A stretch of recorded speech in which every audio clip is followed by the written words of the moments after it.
예, 안녕하세요. 3차시 수업 한번 시작해 보도록 할게요.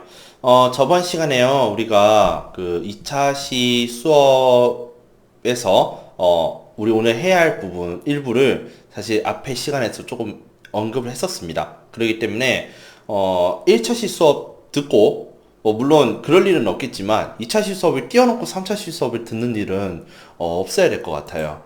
그리고 2차 시수업에 대한 과제물은 제가 분명히 제시해드렸기 때문에 이번 3차 시수업까지 들으시고 3차 시 과제물까지 여러분들 모두 해결해 주셨으면 좋겠습니다. 자, 그러면은 우리가 저번 시간에 배웠던 내용을 조금만 복습을 해보도록 할게요. 자, 우리 저번 시간에 연구 방법론의 의미와 필요성에 대해서 보고 그 다음에 이제 그 다음에 연역과 그 다음에 귀납에 대해서 얘기를 좀 하고 그러고 이제 오늘 할 것을 해야 되는데, 아무튼 저번 시간에 우리가 연구 방법론의 의미가 무엇이었느냐.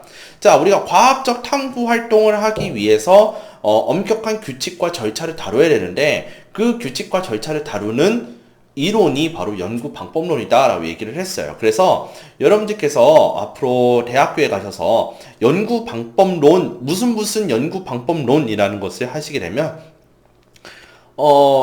굉장히 좀 딱딱한 용어들, 그 다음에 딱딱한 것들, 그 다음에 막 뭐 서로 물론 결론 없이 막 이런 방법 있고 저런 방법 있고 그런 방법 있고 리을 같은 방법 있고 막 여러 가지 방법들에 대해서만 막 나열되어 있는 이제 그런 것들을 보시게 될 거예요. 그게 연구 방법론인데, 어떤 현상을 과학적으로 이해하기 위한 방법을 논의하는 것이다라고 얘기를 했었어요.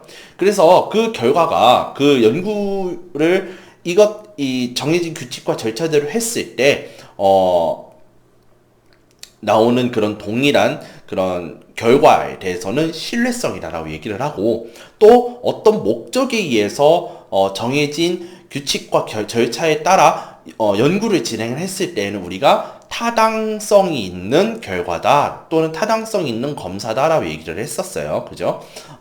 그런데 그런 것이 아니라 규칙과 절차가 정해지지 않고 했을 때에는 우리는 이러한 신뢰성과 타당성에 의문이 제기될 수밖에 없다.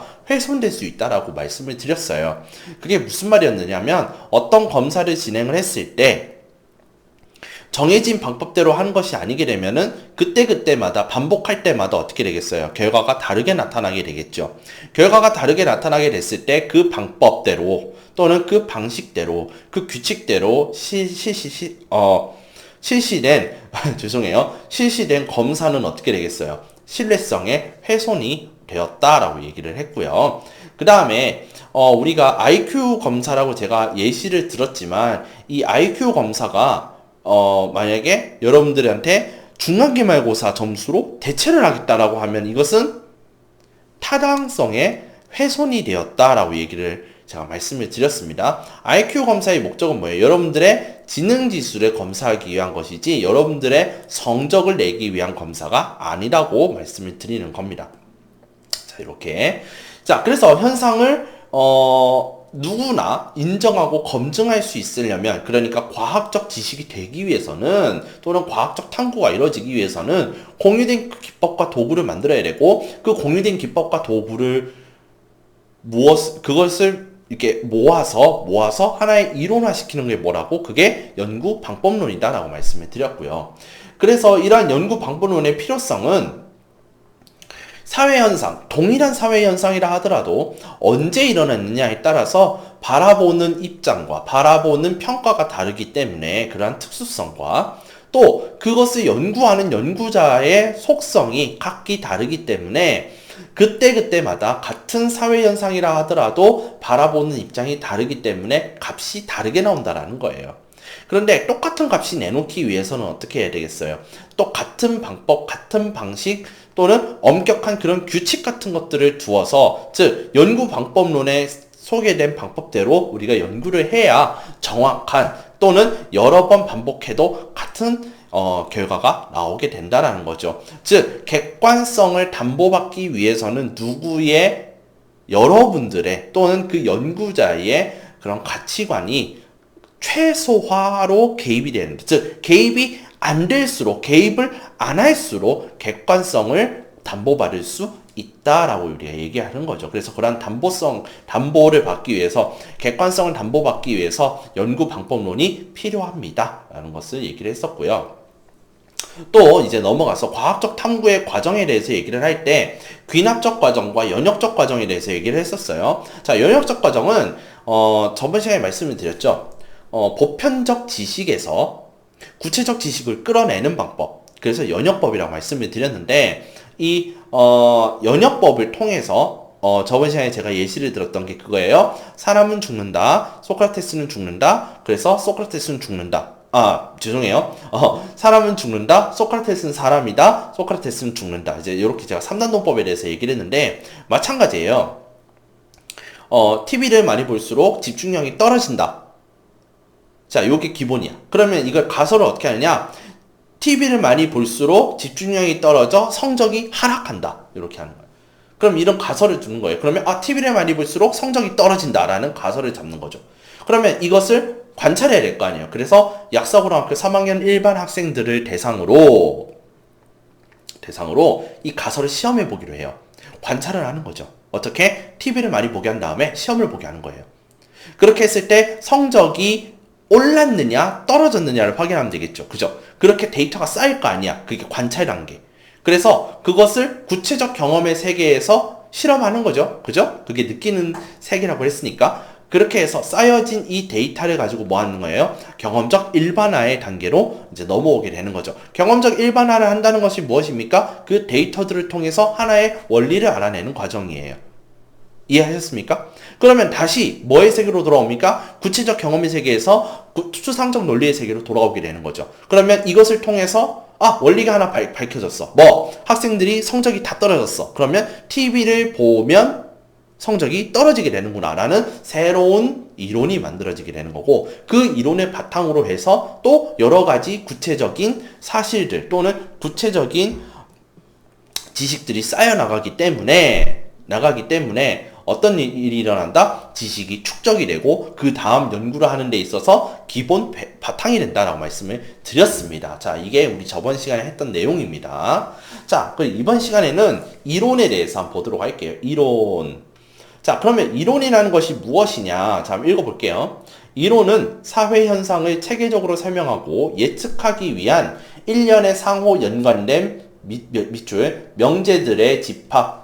자, 그러니까 원리들이 막 모여있는 그런 집합이 이론이다라고 보시면 되겠어요. 사회현상을 이해하는 데 필요한, 자, 밑줄, 가장 기초적인 도구로서 이론이라는 것은, 그러니까 기존에 이 형성되어 왔던 그러한 이론들을 가지고 사회현상을 바라보는 기초적인 도구로서 사용을 하는 게 이론입니다. 우리는 이론을 바탕으로 연구 과정을 통해 얻게 돼 경험적 일반화의 내용을 예측할 수도 있고, 연구 과정을 통해 도출된 경험적 일반화의 내용을 설명할 수도 있다. 자, 그러니까 우리가 아까 우리 봤던 그 과정대로에서 TV를 많이 보면 성적이 떨어진다라는 경험적 일반화에 의해 그 원리가 도출이 되었잖아요. 그렇죠. 그런데 우리 아까 앞에서 봤을 때 그때 그 보편적 지식에서 뭐라고 그랬어요? TV를 자주 보면 집중력이 떨어진다고 그랬잖아. 그러면은 성적도 떨어지겠다라는 하나의 그런 예측이 가능한 결과가 있다라는 거예요. 무슨 말이냐? 우리가 관찰해보지는 않았지만 집중력이 떨어졌다라는 것이 입증이 됐다면 성적도 떨어지겠지. 이렇게 우리가 예측할 수가 있다라는 거야. 이해하셨어요? 그러니까 우리가 경험적 일반화 단계를 하지 않아도 관찰을 하지 않아도 어느 정도 대략적인 결과를 도출할 수 있는 거예요. 이미 그게 예측할 수 있다라는 뜻이죠. 그죠? 그리고 연구 과정으로 도출된 경험적 일반화의 내용을 설명할 수 있다. 자, 왜 그러냐? 자, 그럼 왜 떨어졌는데요? 집중력이 떨어졌으니까 그런 거다. 집중력이 떨어졌으니까 얘네들이 공부를 1시간을 하더라도 그 1시간을 한 것에 대한 학습 효과가 떨어졌기 때문에 그런 것이다. 라고 설명할 수가 있게 되는 거예요. 보편적 지식. 즉, 이론 단계에서 그것을 설명할 수 있게 되는 겁니다. 이해하셨습니까? 자, 그런데 이런 이론은요, 개념과 변인과 서술로 구성된다. 자, 그러면 이제 우리가 개념이 무엇인지, 변인이 무엇인지, 서술이 무엇인지 이제 또 공부를 하게 되겠죠. 읽어볼게요. 개념이란 특정한 대상이나 현상에 있는 공통적인 속성을 기호나 문자 등과 같이 상징을 통해 관념화했다. 아, 말이 되게 어려워요. 그렇죠? 좀 더 읽어볼게요. 개념은 관찰과 분류와 이름 붙이기의 과정을 거쳐 생성이 됩니다. 자, 관찰을 했어요. 그래서 그것을 분류를 합니다. 그 다음에 이름을 붙이는 거죠. 자, 무슨 말이냐면 우리가 어떤 것을 관찰을 해서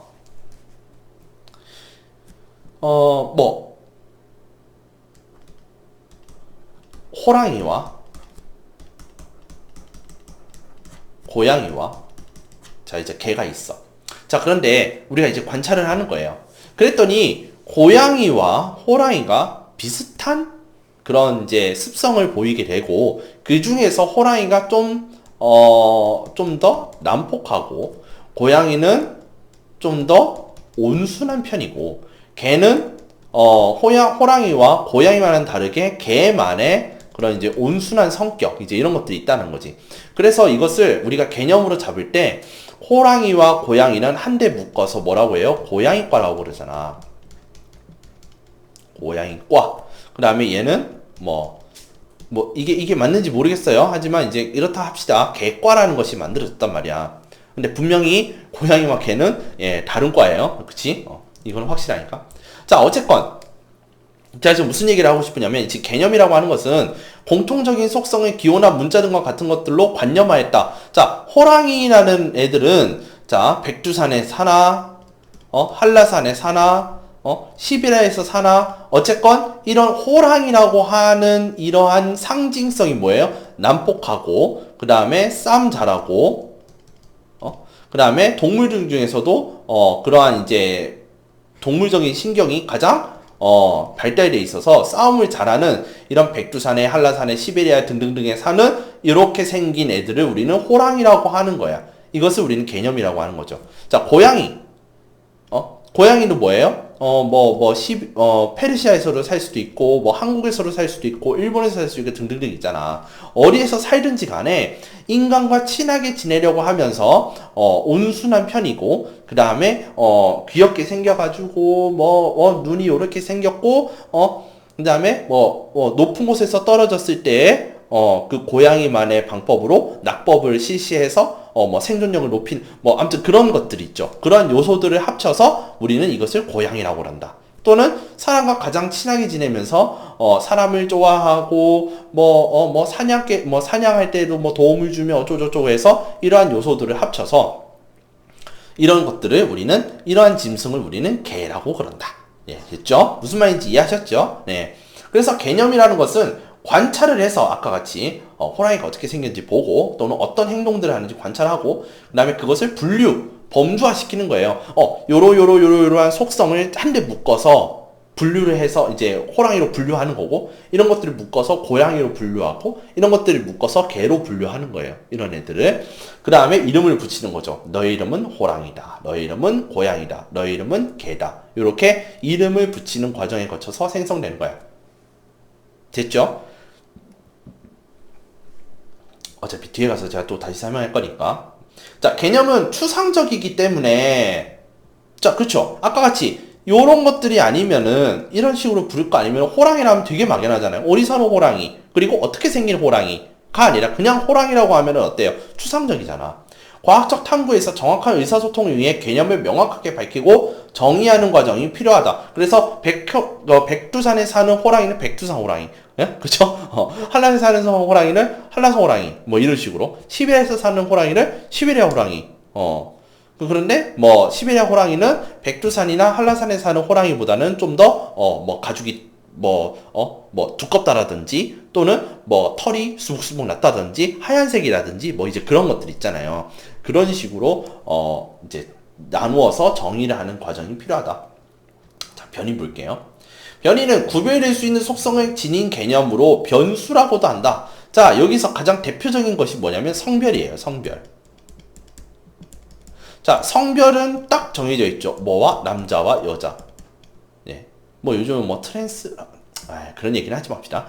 자, 예를 들어 성별이라고 하는 개념은 여성과 남성으로 구별될 수 있는 속성을 지닌 무엇이다? 변인이다. 자, 일반적으로 한 이론에는 다수의 변인들이 포함되며 이론은 자, 밑줄 변인 간의 관계를 설명하는 것이다.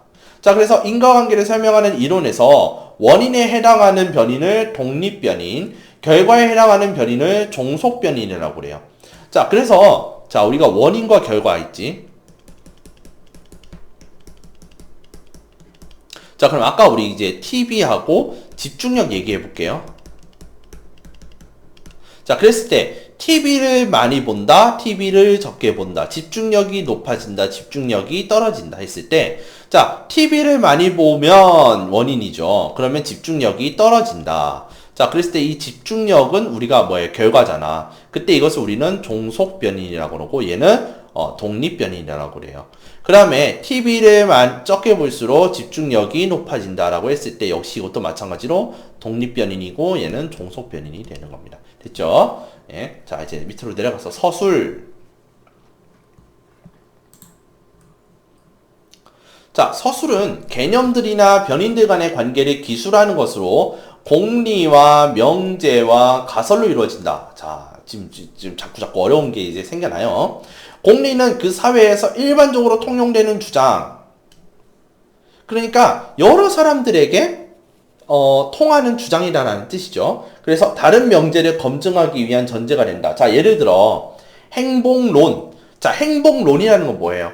우리가 행복해지기 위한 이론이 되겠지, 그지? 그것은 원만한 인간관계는 사람을 행복하게 한다는 주장. 자, 원만한 인간관계는 사람을 행복하게 한다. 자, 여러분들 친구들끼리 잘 지내면은 행복하시죠? 행복하잖아요. 안 하세요? 아니면 죄송하고요. 원만한 인간관계는 원만하지 않았을 때보다는 행복하죠. 그렇죠? 무난하게 넘어가잖아요. 그렇죠? 즉 이것을 여러분들이 많은 사람들이 동의하시는 부분이죠.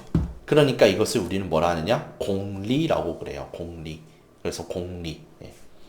자, 그리고 명제란 명제. 자, 이제 우리 수학 시간에 이제 배웠던 뭐 이런 거 있잖아. P는 뭐 Q가 되고 뭐 이런 거 할 때 우리가 이제 명제라는 말을 했었는데 어쨌건 명제는 공리를 바탕으로 내리는 개념들 간의 관계에 대한 추상적인 진술이다. 자, 공리를 바탕으로, 그러니까 여러 사람들이 인정하는 그 주장 또는 그런 논리를 바탕으로 내리는 개념들 간의 관계에 대한 추상적인 진술이에요. 자, 그래서 여기서 이제 예시가 나오죠. 친구가 많은 사람은 그렇지 않은 사람보다 행복할 것이다 라는 명제를 도출할 수 있다.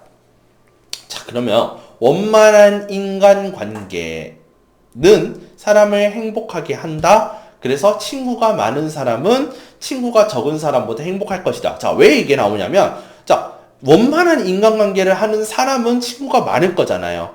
그런데 원만하지 않은 사람은 그렇지 않은 사람일 거 아니에요. 맞죠? 친구가 많지 않을 거 아니에요. 그러니까 자연스럽게 친구가 많은 그러니까 친구가 많은 사람은 원만한 인간관계를 하기 때문에 행복할 것이다 라고 우리가 끌어오는 거예요. 그게 명제예요. 그럼 가설은 봅시다. 추상적인 명제를, 자, 이 밑줄, 추상적인 명제를 검증이 가능하도록 구체한다. 무슨 말일까? 위의 경우 정기적으로 만나는 사람이 많을수록 삶의 만족도가 높을 것이다. 자, 그러면 자, 이제 여기서 더 나오는 거예요. 원만한 인간관계는 사람을 행복하게 합니다. 그러니까 원만한 인간관계는 친구가 많을 것이기 때문에 친구가 많은 사람은 행복할 거다. 자, 그러면은 친구가 많다라고 하는 것은 내가 그날마다 만나는 친구가 다양하게 있다라는 거겠죠. 그러면은 정기적으로 그때마다 만나는 사람이 여러 사람일수록 행복할까? 라는 거예요. 그럼 그것이 하나의 뭐가 되는 거예요? 새로운 지식을 쌓아가는 데에 들어가는 가설이 되는 거예요. 가설. 됐죠? 자, 그러면은 이제 가설로 넘어가서 더 볼게요. 가설이란 둘 이상의 변인들 간의 관계에 대해 연구자가 잠정적으로 내린 결론. 자, 둘 이상의 변인들 간의 관계에 대해 잠정적으로 내린 결론인 거야. 그러니까 뭐 하기 전에, 관찰을 내리기 전에 이럴 것이야 라고 우리가 추측하는 거, 예상하는 거예요. 그러니까 가설은 결과 나온 게 아니에요. 그러니까 가설 단계에서는 뭐라고 얘기하면 안 되는 거지. 그치? 내가 생각하는 거죠. 그죠? 저 친구가, 저 친구는, 친구가 많지가 않아. 그러니까 행복하지 않을 것이다. 라고 내가 추측하면 이건 가설이에요. 그죠? 근데 내가 관찰을 해서, 진짜로, 행복하지 않구나. 그러면은 가설이 입증이 되는 거잖아. 그치? 그러면 이제 가설에 대한, 여러 가지 내용들이 있는데, 첫 번째, 가설이란 합리적 근거가 바탕으로 되어야 돼요. 합리적 근거. 이성에 부합해야 된다? 즉, 맞는 근거. 그러니까, 여기서 말하는 합리적 근거라고 하는 것은 타당해야 된다라는 거죠. 타당해야 된다. 우리가 이성적으로 생각을 했을 때 타당하게, 이성에 부합하게 그런 이제 타당한 근거를 바탕으로 설정을 해야 되는 거죠. 과학적 가설은 이론을 떠나서 존재할 수가 없다. 자, 그러니까 독립적으로 존재한다는 것은 있을 수가 없다라는 거예요. 즉, 아까 같은 그러한 과학적 탐구 과정에 의해서 합리적 근거를 바탕으로 가설을 세우는 거예요. 그렇기 때문에 아까 같이 그런 연구 방법론을 기초로 해서 이때까지 쌓아왔던 보편적인 사실들로부터 즉 이론으로부터 가설이 나와야 되는 거예요. 그쵸? 해당 분야의 이론 체계로부터 논리적 연역 과정. 자, 얘기했죠. 아까 그 과정이 뭐예요? 이론에서 가설로 넘어가는 과정은 연역적인 과정으로 통해서 도출이 되고 있다라고 얘기를 했죠. 돼야 된다라고. 그래서 연구자는 연구 문제와 관련된 기존 이론에 대하여 충분히 뭐 해야 돼요? 공부를 해야 되겠죠. 그래서 고찰한 후에 가설을 설정해야 한다. 그러니까 내가 하고자 하는 어떠한 실험이 있는데 그 실험이 이전에 있었던 원리를 가지고 이것이 요렇게 했을 때 요런 결과가 나올까? 그래서 그것을 나올까라고 해서 내가 예측을 하는 거야. 나올 것이다. 그러면 그것은 뭐예요? 가설이 되는 거예요. 근데 뜬금없이 이전에 있었던 이론을 무시하고 새로운 것을 가설로 내세운다라는 것은 안 된다라고 얘기하는 거죠. 그것은 한마디로 무엇을 따르지 않는 거예요? 방법이나 도구를 따르지 않는 거랑 같은 뜻이기 때문에 그런 거예요. 두 번째, 가설은 무엇으로 경험적으로 검증할 수 있어야 된다. 자, 신은 존재할 것이다. 자, 이렇게 우리가 가설을 했어요.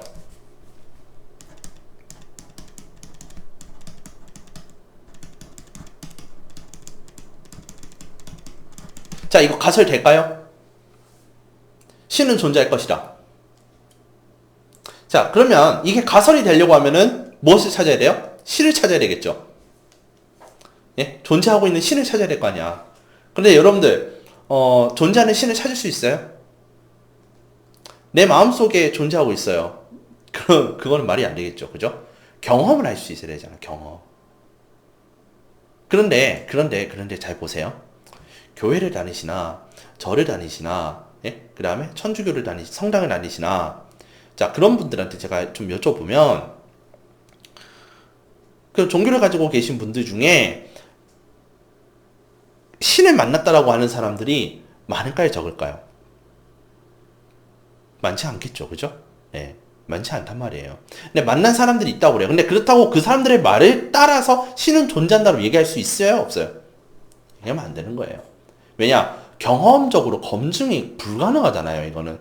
나만 경험한 거잖아요. 다른 사람만 경험한 거잖아요. 난 경험 못 했는데. 그러면 이건 검증할 수가 없는 거죠. 누구나 검증할 수 있어야 돼요. 누구나 경험할 수 있어야 되고요. 그렇기 때문에 이런 것은 죄송하지만, 가설로 선택할 수가 없는 거예요. 됐죠? 또는, 삼각형의 넓이가, 자, 이거는 제가 이제 자주 보던 이제 드라마에서 나오는 그런 이제, 대사긴 한데, 자, 밑변 곱하기, 그 다음에 요거 높이죠, 그죠? 높이, 곱하기 사랑이 넓이다. 구할 수 있습니까? 못 구하죠. 마찬가지예요. 예, 그런 것들처럼 사랑이나 신 이런 것들은 우리가 경험은 할 수 있지만 경험하지 못하는 사람들도 있을 수 있죠. 그죠? 네. 그래서는 안 된다라는 거예요. 논리적으로 그럴듯하게 구성되어 있다 하더라도 변인들 간의 관계를 경험적으로 검증해 볼 수 없다면 아까 같이 신은 존재할 것이다. 과학적 가설이 될 수 없다. 예를 들어 착하게 살면 천국 갈 것이다. 자, 여러분 천국을 경험해 보신 분이 여기 계시나요? 없죠. 없잖아요. 저 개인 정보긴 한데 이제 뭐 개인적인 그런 사실이긴 한데 제가 2월 달에 수술을 한번 한 적이 있었거든요. 예. 이제 여러분들도 어렸을 때 한 번쯤은 받아보셨을 수 있는 수술이기는 해요. 그 제가 이제 쓸개를 떼내는 수술을 했는데 제가 그렇게 마취를 하면서 뭐 천국에 갔다 온 적이 있다. 근데 나는 착하게 살았는데 난 천국에 갔다 와봤다. 그랬으면 또 모르겠지만 그건 아니잖아요. 천국에 갔다가 올 수가 있습니까? 천국 갔다가 못 돌아오잖아요. 예? 무슨 말인지 이해하셨어요? 예? 그래서 진짜 실제로 천국이 있다, 천국이 없다 라고 한다 하더라도 그것을 경험을 해서 돌아와 본 사람이 있어요, 없어요? 없잖아요.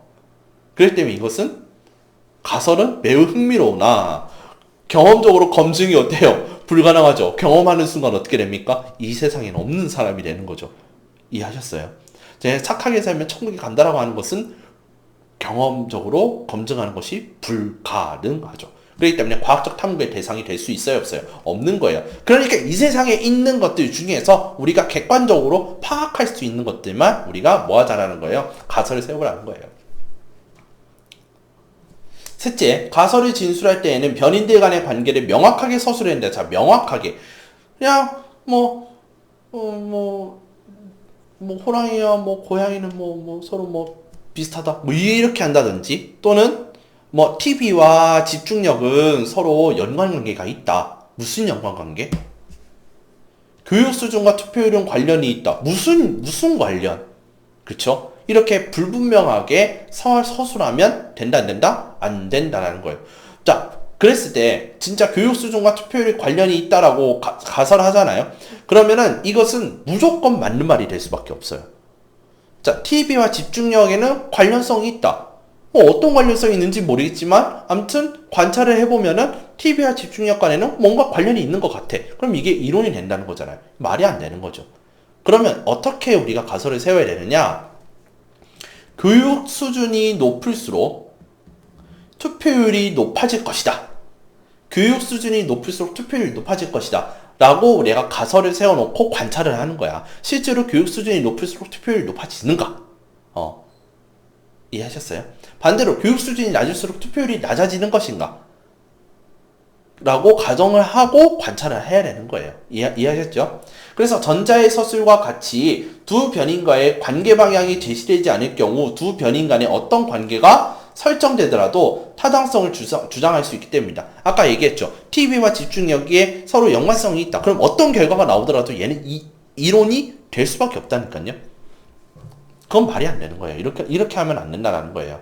그래서 TV를 많이 볼수록 집중력이 높아진다. 또는 TV를 많이 볼수록 집중력이 떨어진다. 이제 이렇게 우리가 명확하게 가설을 잡고 그렇게 관찰을 해야 된다라는 것을 말씀을 드리는 거예요. 자, 그래서 이 변인들 간의 관계에 대해서 얘기를 해볼게요. 정관계와 부의 관계가 있어요. 자, 정의 관계라는 것은 무엇이냐면, 자, 칠판을 좀 지울게요. 자, 정의 관계라는 것이 무엇이냐면, 자, 이거 미안한데 제가 이렇게 할게요. 자, 어떤 것이 이렇게 더 할수록 얘네들의 결과도 더 하게 되는 거예요. 그러니까 이런 관계죠. 그렇죠? 이게 정의 관계예요. 그러니까 어떤 것을 많이 할수록 그 결과도 늘어난다. 이게 바로 정관계예요. 정의 관계. 여기서 말하는 정은 플러스의 개념이야. 그런데 어떤 것을 아까 똑같이 많이 할수록 결과는 안 좋게 나타나는 거야. 이렇게. 그쵸? 이것은 무슨 관계라고 하냐면 부의 관계라고 얘기를 해요. 그럼 이것은 뭐예요? 마이너스의 관계다라고 얘기를 하는 겁니다. 자, 정리해 볼게요. 두 변인이 같은 방향으로 변하는 것. 그러니까 정의 관계예요. 그러니까 줄어들 때는 어때요? 같이 줄어드는 거예요. 그죠? 부의 관계가 두 변인이 각각 다른 방향으로 변하는 것. 그러니까 어떤 애는 플러스로 올라가는데 얘는 마이너스 방향으로 움직이는 거예요. 그러면은 이것은 부의 관계다라고 얘기를 하는 거죠. 자, 그러면 예시를 하나 들자. 그러면 정의 관계면은 죄송해요. 근데 이거는 그냥 제가 정의 관계에 그냥 맞춰서만 해볼게요. 예. 자, 친구가 많다, 돈이 많다. 자, 돈 많은 사람은 친구가 많을 것이다. 자, 이렇게 내가 가설을 잡는 거예요. 자, 그럼 부의 관계는 뭐라고 할까요? 부의 관계는 아까 같이 TV를 많이 보았더니 집중력이 떨어졌다. 자, 그러면 TV를 많이 보는 것은 뭐예요? 얘는 플러스 방향으로 가려고 하죠. 그런데 집중력이 떨어지는 것은 뭐예요? 떨어지는 거예요. 수적으로 떨어지는 거잖아. 그러니까 마이너스 방향으로 가는 거죠. 자, 얘는 돈이 많다라는 것은 플러스죠. 그죠? 플러스로 많아진다. 그런데 친구도 많아지죠. 그럼 얘도 플러스의 관계죠. 그럼 이것은 무슨 관계? 정의 관계. 그럼 얘는 무슨 관계? 부의 관계가 되는 거예요. 이해하셨습니까? 자, 이제 상관관계와 인과관계에 대해서 얘기해 볼게요. 상관관계란 X 또는 Y라는 두 변인이 있다 치자. 서로 영향을 주고받는 것을 의미한다. 이게 상관관계예요. 인과관계는 원인이 되는 한 변인, 즉 독립변인이 종속변인에게 일방적으로 영향을 줄 때를 의미한다. 그래서 어떤 두 변인들 간에 상관관계가 있다고 해서 반드시 인과인 것은 아니다. 자, 예를 들어 볼게요. 키가 큰 사람일수록 몸무게가 많이 나가는 경향이 있다라는 그런 이제 명제를 가지고 얘기해 볼게요. 자, 키가 큰 사람이 몸무게 많이 나갈 수 있어요, 없어요? 있죠. 그런데 몸무게가 많이 나가는 사람이 키가 클 수 있나요? 키가 커야 몸무게가 많이 나가나요?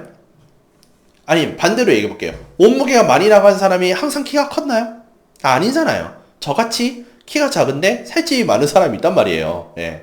그러니까 여기서 말하는 것은 뭐예요? 키와 몸무게는 상관관계가 있어요. 왜? 서로 영향을 주고받으니까. 키가 큰 사람은 자연스럽게 몸무게가 많이 나가는 경향이 있어요. 그런데 이 몸무게가 많이 나갔다라고 해서 반드시 키가 큰 것은 아니에요. 맞나요?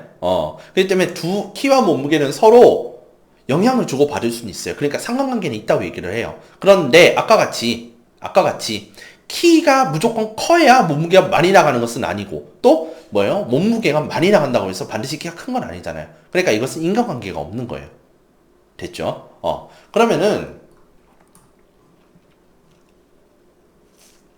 관찰에 대해서 한번 얘기해 보도록 할게요. 관찰. 자, 과학적 탐구는 대체로 일상생활에서 마주치는 여러 현상들을 모아서 보는 거예요. 직접 관찰하는 거예요.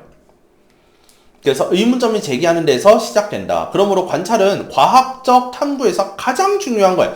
무슨 말이냐면, 자, 아까 기존에 있었던 보편적인 사실에서 가설을 했단 말이에요. 가설을 제시했어요. 지금 가설을 제시한 단계예요.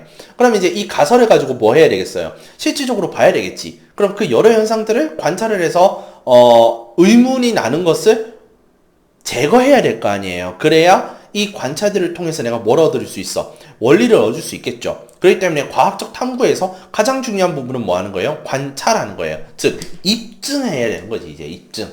가설을, 죄송해요. 여기다 쓸게요. 가설을 뭐 해야 되겠어요?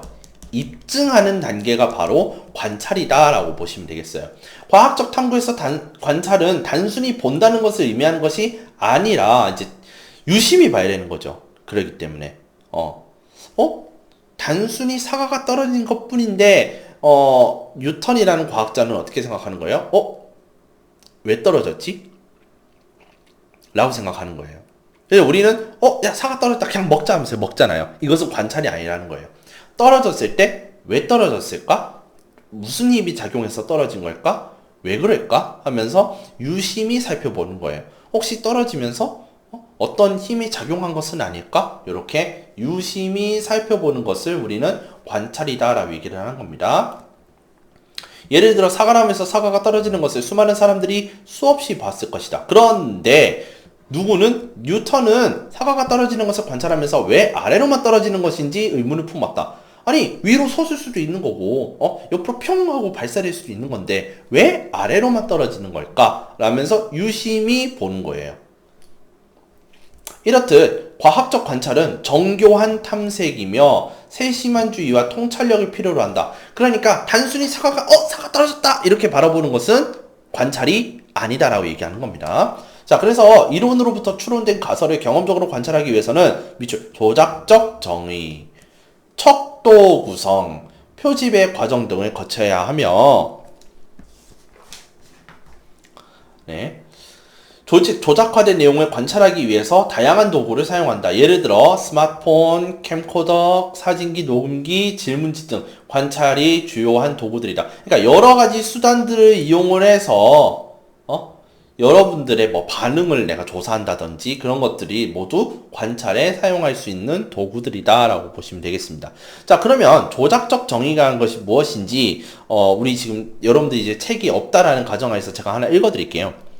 연구자가 어떤 개념에 대해 구체적인 수치를 부여할 수 있는 형태로 상세하게 정의를 내린 것으로 추상적인 개념을 측정 가능한 구체적인 현상과 연결하는 과정을 조작적 정의라고 그러고요.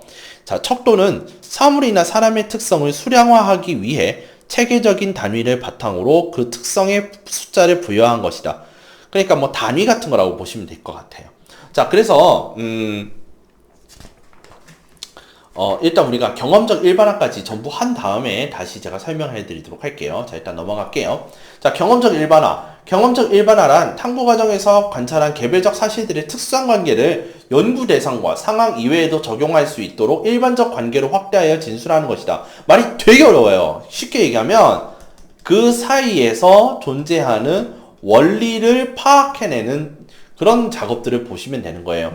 경험적 일반화는 기본적으로 귀납적 논리를 따라요. 왜? 아까 관찰들을 통해서 엄청나게 많은 데이터들을 확보를 했잖아. 그 데이터들을 확보를 해서 거기서 구체적 사실로부터 일반적 원리를 도출해내는 추론 방식이다. 그게 귀납적 방식이죠. 그죠? 추론. 자, 귀납적 논리의 원칙은 다음과 같습니다. 첫 번째, 단순 열거합니다. 자, 어떤 주장이 경험적 관찰을 통해 N개 이상의 긍정적 사례에 입증된다면 그 주장은 옳은 것으로 간주한다. 예를 들어 백조는 희다는 주장을 확인하기 위해 모든 백조들을 봤다고 칩시다. 근데 그 백조들이 모두 희다면 이 말은 맞는 거예요? 틀린 거예요? 맞는 거죠. 그죠? 두 번째, 제거의 원칙이다. 어떤 주장이 경험적 관찰에 의해 반박되지 않고 다른 대체 가설이 모두 거부됐다면 그 주장은 옳은 것으로 간주한다. 자, 위의 주장처럼 흰색이 아닌 백조를 발견하지 못했다면 그것은 주장은 옳은 거죠. 그죠? 그런데 내가 어제 봤는데 검은색 백조가 있었어. 그러면은 모든 백조는 하얗다라는 것이 돼야 안 돼요? 안 되는 거죠. 타당성이 상실되는 겁니다.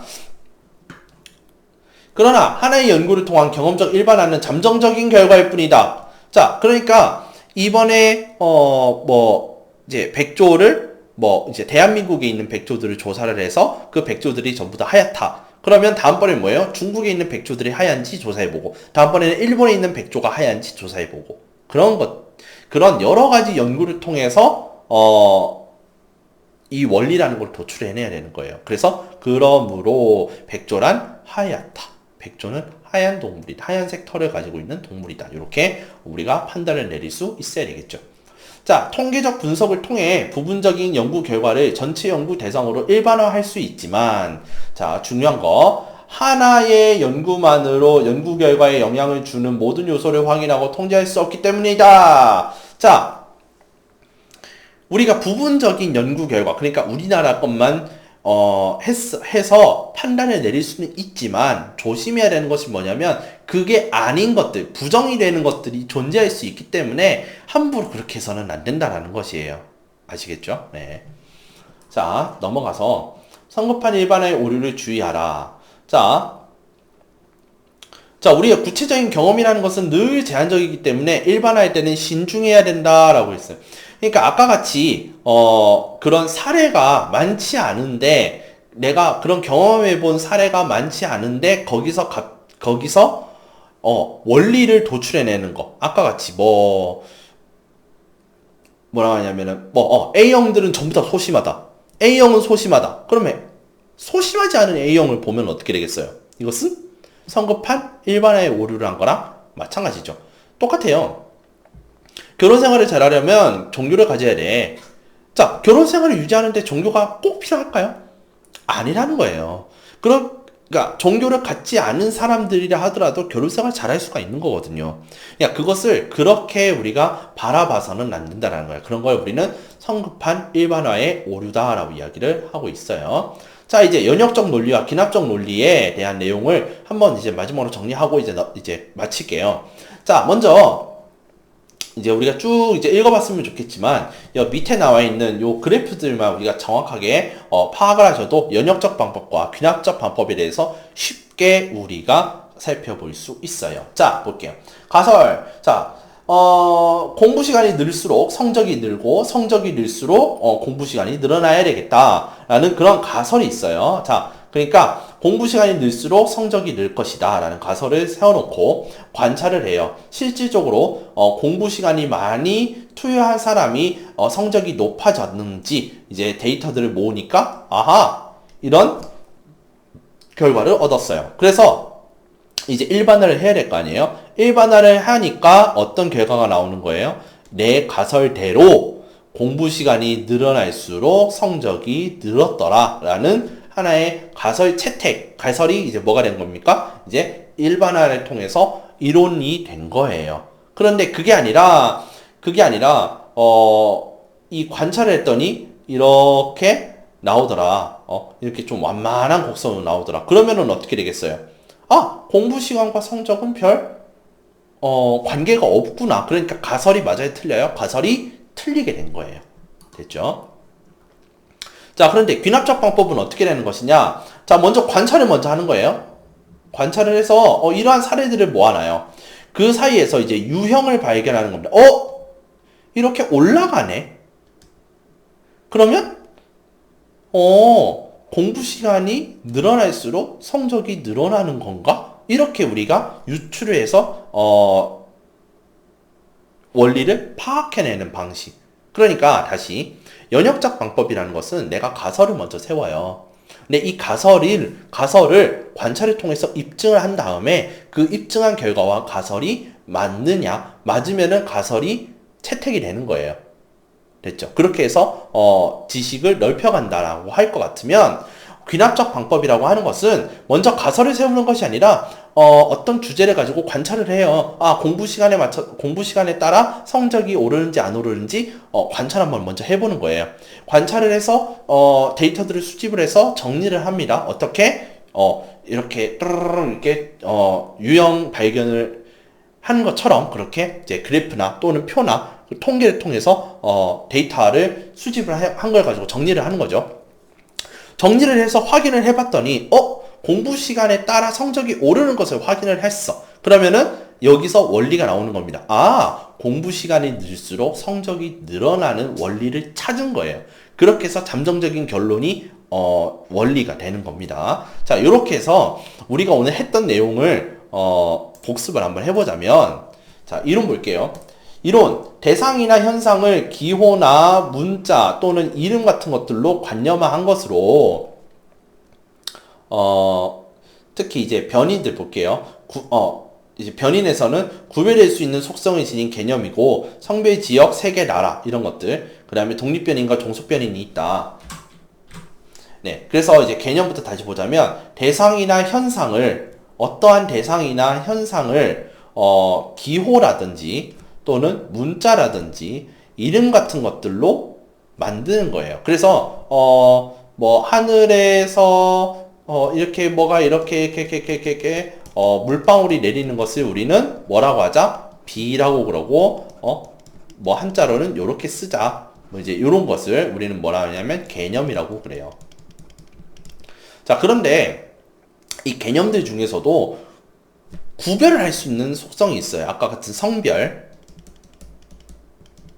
자, 성별은 뭐예요? 남자와 여자. 그치? 그럼 지역이라고 했을 때는 뭐예요? 산간지방, 그 다음에 뭐 평지, 그 그 다음에 뭐 해안지방, 뭐 이런 식으로 나눌 수가 있게 되겠죠.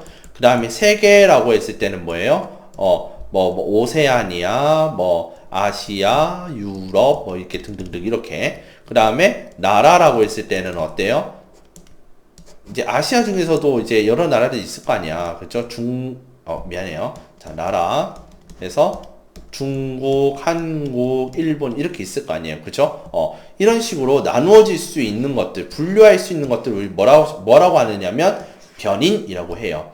그런데 이 변인들 간의 관계에서 원인이 되는 변인을 우리는 무엇이라고 하고 독립변인이라고 하고 그 원인에 따라서 나타나게 된 변인 이것을 종속변인이다 라고 얘기를 했었어요.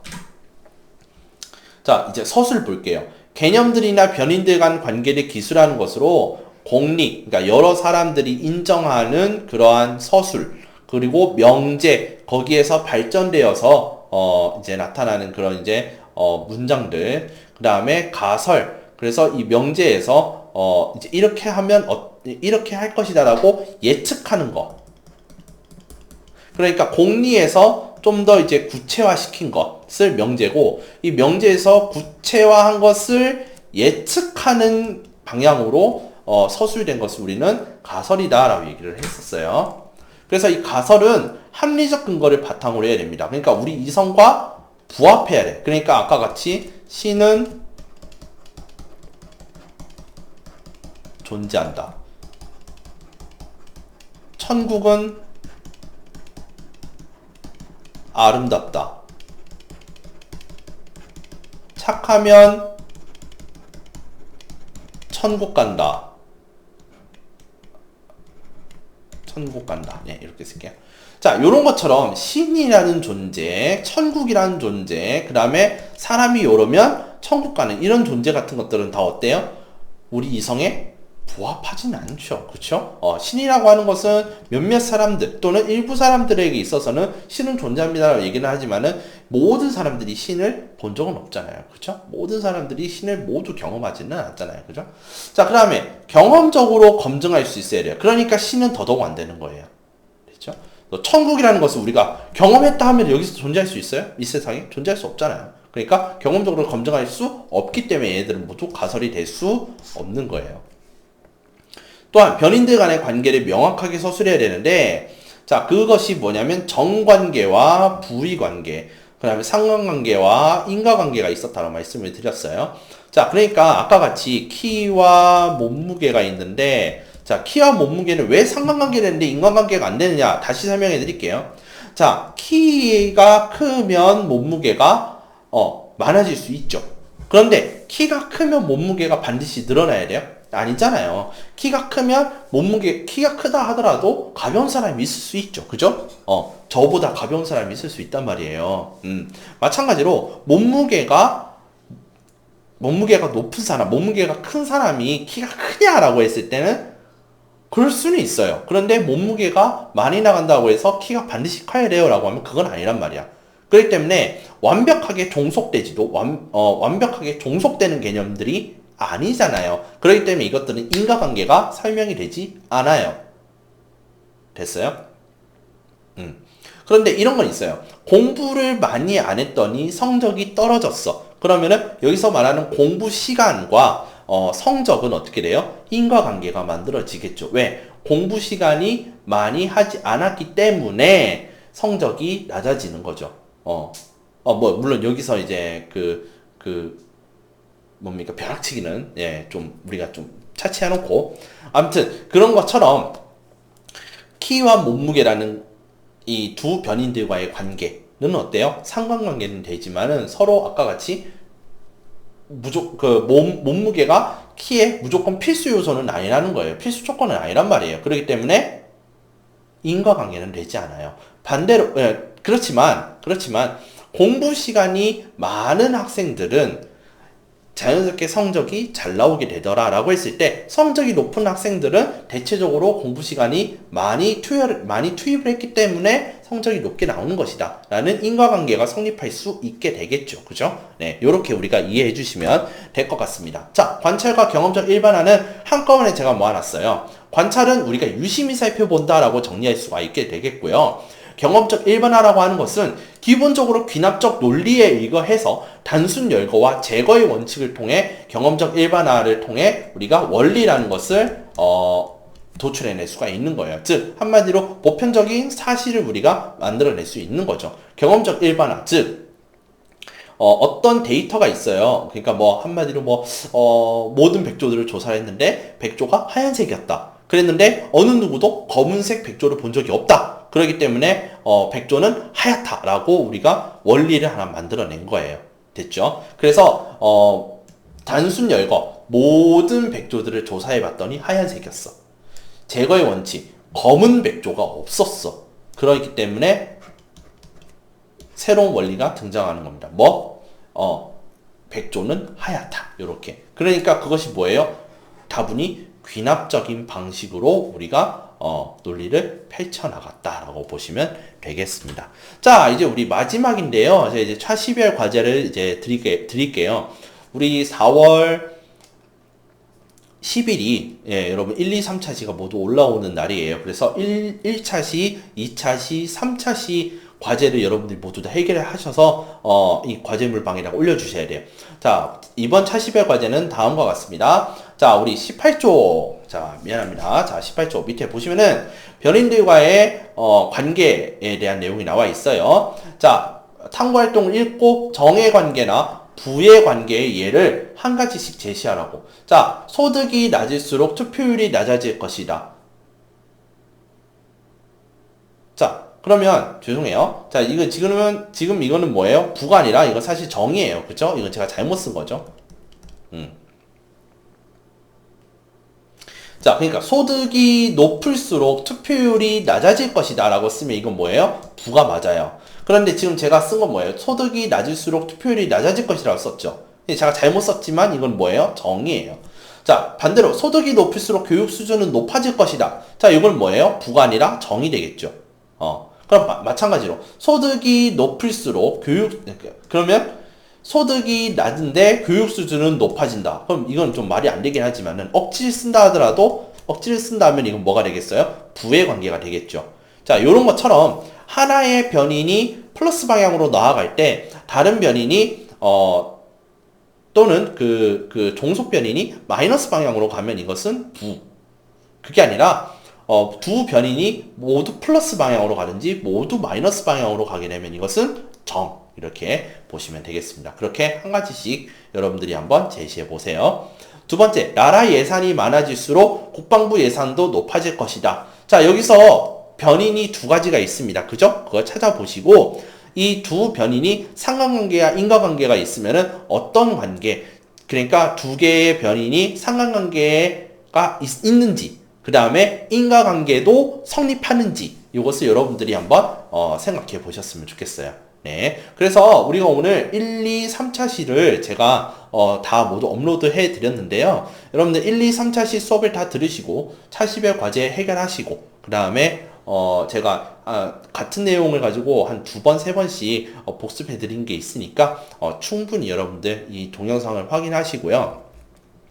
다음 시간에 우리가 무엇에 대해서 볼 거냐면 과학의 발달에 대해서 우리가 볼 거예요. 그래서 자연과학의 발달, 그 다음에 과학적 사고 발달, 사회과학의 발달, 그 다음에 실증주의 이렇게 넘어갈 텐데 굉장히 이론적인 내용이 많아요. 이번 과목은요. 그래서 여러분들이 여태까지 본 적이 없었던 용어들이 나오고 이럴 거니까 제가 그런 부분에 좀 더 포커스를 두어서 용어를 설명하는 그런 시간들이 되도록 제가 그렇게 해볼게요. 이번 1, 2, 3차시 들으시느라 고생 많이 하셨고요. 다음 주에 여러분들 차시별 과제 하신 거 제가 취합을 해서 잘한 과제들을 제가 몇 가지 한번 올려보도록 할게요. 고생하셨습니다.